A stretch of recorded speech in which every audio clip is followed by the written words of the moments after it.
একটা আলপনা বাইরে থেকে দেখলে মনে হয় এত কিছুই না, একটুখানি আঁকা, কিন্তু ভেতরের কষ্টটা কেউ দেখে না। ঘন্টার পর ঘন্টা বসে থাকা, প্রতিটা রেখা, প্রতিটা ডিজাইন ধৈর্য ধরে করতে হয়। তারপর মানুষ এসে বলে এতটুকুর জন্য এত টাকা। তখন মনে হয় আসলেই মানুষ সাজটা দেখে, কিন্তু কেউ কষ্টটা দেখে না। চলে এসেছিলাম পিসির বাড়িতে জন্মাষ্টমীতে আলপনা দিতে। আলপনা দেওয়া আসলে আমার খুবই ভালো লাগে, কিন্তু সত্যি বলতে কাজটা এতটা সহজ নয়। একবার বসলে অনেকক্ষণ ধরে বসে থাকতে হয়। ঘাড় ব্যথা, পায়ে ব্যথা, চোখে ব্যথাও পর্যন্ত করে।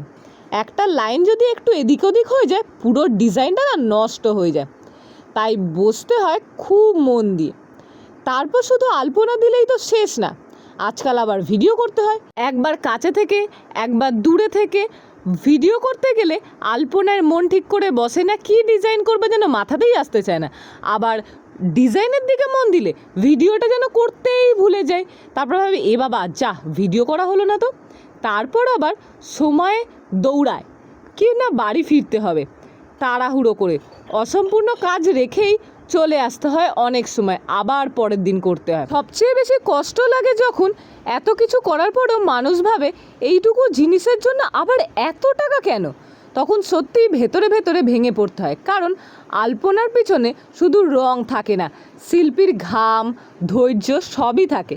আজকাল একটা জামা কিনতে মানুষ হাজার হাজার টাকা খরচা করে দেয়, একটা শাড়ির পিছনেও অনেক টাকা খরচ করে, কিন্তু আলপনা মজুরি শুনলে যেন অবাক হয়ে যায়। কেউ ভাবে না যে রং কিনতে কত টাকা খরচ হয়। তারপর ঘন্টার পর ঘন্টা ধৈর্য ধরে করা। আসলে শিল্পীর দাম সবাই দেয় না, শিল্পকে মানুষ শুধু দেখতেই ভালোবাসে, কিন্তু তার পিছনে যে কতটা কষ্ট কোনো মানুষ বোঝে না। তবুও আমি হাল ছাড়ি না, কারণ আমার কাছে আলপনা মানে শুধু রঙের খেলা নয়, এটা আমার বিশ্বাস, এটা আমার ভক্তি, এটা আমার ভালোবাসা। যখন পুজোর দিন ঘরে আলপনা থাকে তখন ঘরের আনন্দটাই যেন আলাদা হয়। তাই আমি শুধু এইটুকুই বলবো, শিল্পকে কখনো ছোট করে দেখো না।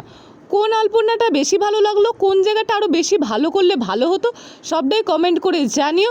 আমি অমৃতা, আজকের ভিডিওটা এইটুকুই।